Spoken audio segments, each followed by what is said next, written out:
اعوذ باللہ من الشیطان الرجیم، بسم اللہ الرحمن الرحیم۔ السلام علیکم 10th کلاس، کیسے ہیں سب بچے؟ اللہ تعالیٰ آپ کو ہنستا مسکراتا رکھے، زندگی میں کامیاب و کامران کرے۔ جی بچوں، آج ہم اسلامیت اختیاری میں باب سوم تعلیمات اسلام میں ہمارا آج کا ٹاپک ہے جی علم کی ترغیب۔ یہاں پہ پہلا فرض شعور بنائیں گے، انسان باقی مخلوق سے کیوں افضل و اشرف ہے؟ آنسر میں لکھیں گے جی انسان سرتاج کائنات اور اللہ پر زمین پر اللہ کی بہترین مخلوق ہے۔ وہ باقی مخلوقات سے صرف اس لیے افضل و اشرف ہے کہ اللہ تعالیٰ نے اسے عقل سے نوازا ہے اور سب سے زیادہ علم دیا ہے۔ اس علم کی بنا پر ہی فرشتوں کو حضرت آدم علیہ السلام کے آگے جھکنا پڑا اور اسی کے ذریعے ساری کائنات انسان کے لیے مطیع و مسخر ہو کر رہ گئی۔ مطیع فرمانبردار، مسخر تابع یا قابو میں آنا۔ اچھا جی، یہاں پہ سوال بنائیں گے، نبی کریم خاتم النبیین صلی اللہ علیہ وسلم پر پہلی وحی نازل ہوئی تو اللہ تعالیٰ نے سب سے بڑا احسان کیا جتایا؟ تو آنسر میں لکھیں گے نبی کریم خاتم النبیین صلی اللہ علیہ وسلم پر سب سے پہلے وحی نازل ہوئی، اس میں اللہ تعالیٰ نے سب سے بڑا احسان یہی جتایا کہ اس نے انسان کو قلم کے ذریعے بہت سارے علوم و فنون کی تعلیم دی۔ اچھا جی، یہاں پر آنسر اگلا سوال ہم بنائیں گے کہ نبی کریم خاتم النبیین صلی اللہ علیہ وسلم پر سب سے پہلے وحی نازل ہونے والی آیت کا ترجمہ تحریر کریں۔ تو یہاں سے لکھیں گے جی اقرأ بسم ربک الذی خلق خلق الانسان من علق اقرأ وربک الاکرم الذی علم بالقلم علم الانسان ما لم يعلم۔ ترجمہ، اپنے پروردگار کے نام سے پڑھ جس نے پیدا کیا، جس نے انسان کو لوتھڑے سے پیدا کیا۔ پڑھ اور تیرا پروردگار کریم وہ ہے جس نے قلم کے ذریعے علم سکھایا، انسان کو وہ علم سکھایا جو وہ نہیں جانتا تھا۔ یہاں تک لکھیں گے آنسر۔ اچھا جی، آگے جی، دنیا میں جو انسان نور و ایمان سے منور ہو کر اپنی فکری اور علمی قوتوں سے کام لیتے ہیں، ان کے ساتھ اللہ تعالیٰ کا یہ وعدہ ہے کہ انہیں دنیاوی ترقی اور اخروی کامیابی سے ہمکنار کرے گا۔ آگے جی، علم کی فرضیت کے بارے میں آیت کا ترجمہ لکھیں۔ یرفع اللہ الذین آمنوا منکم والذین اوتوا العلم درجات۔ ترجمہ، اللہ تم میں سے ایمان والوں اور علم والوں کے درجات بلند فرماتا ہے۔ ویسے تو سب انسان اللہ تعالیٰ کے بندے ہیں، مگر جو لوگ زیور علم سے آراستہ ہوتے ہیں وہ اللہ کے زیادہ محبوب ہوتے ہیں۔ اللہ کے نزدیک عالم اور جاہل کبھی بھی برابر نہیں ہو سکتے۔ خود اللہ تعالیٰ فرماتا ہے قُلْ هَلْ يَسْتَوِي الَّذِينَ يَعْلَمُونَ وَالَّذِينَ لَا يَعْلَمُونَ۔ کہہ دیجئے کیا عالم اور جاہل برابر ہو سکتے ہیں؟ یہاں تک اس کا آنسر لکھیں گے۔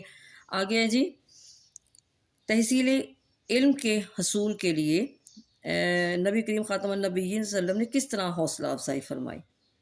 جی بچوں، آنسر میں لکھیں گے حضور اکرم خاتم النبیین صلی اللہ علیہ وسلم نے ہر مسلمان مرد اور عورت پر طلب علم کو واجب کیا اور خود بھی علماء کی محفل کو عابدوں کی مجلس پر فضیلت دے کر علم اور تحصیل علم کی حوصلہ افزائی کی۔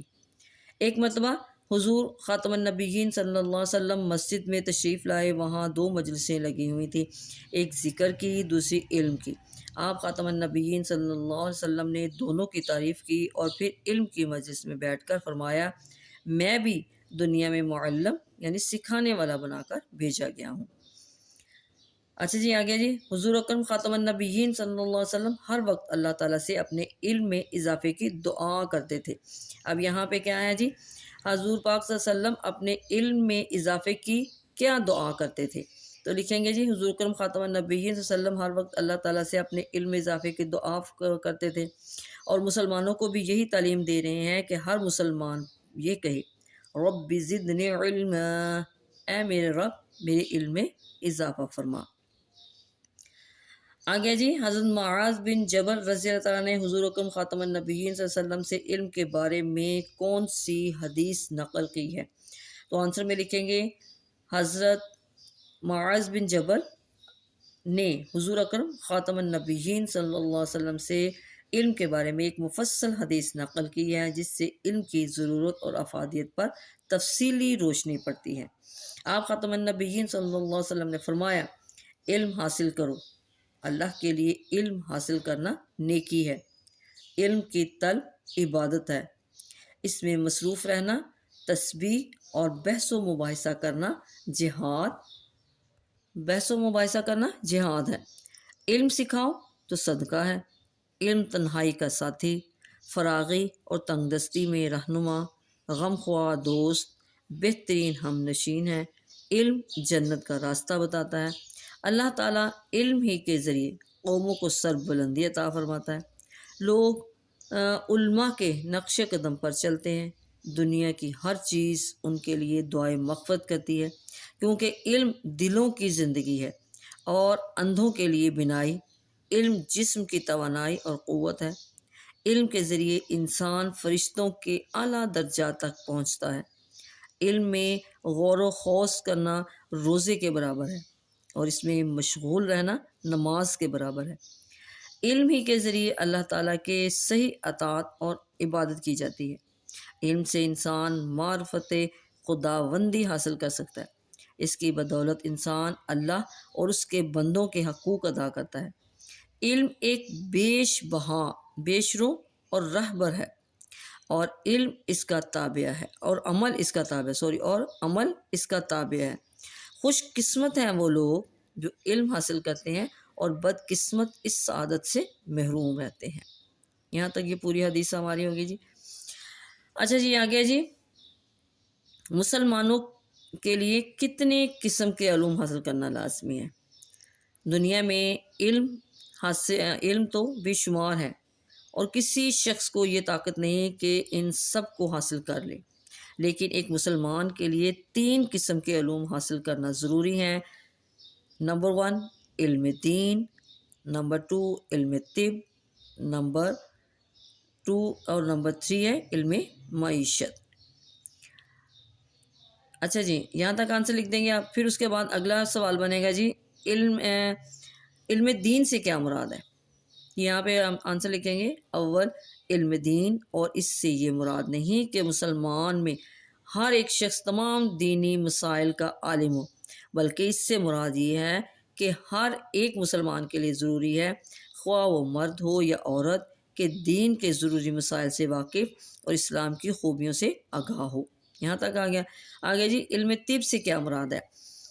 علم طب وہ ہے جس سے انسان کو واقف ہونا ضروری ہے، اور علم طب سے مراد یہ ہے کہ صحت کے اصول اور قواعد سے واقف ہو۔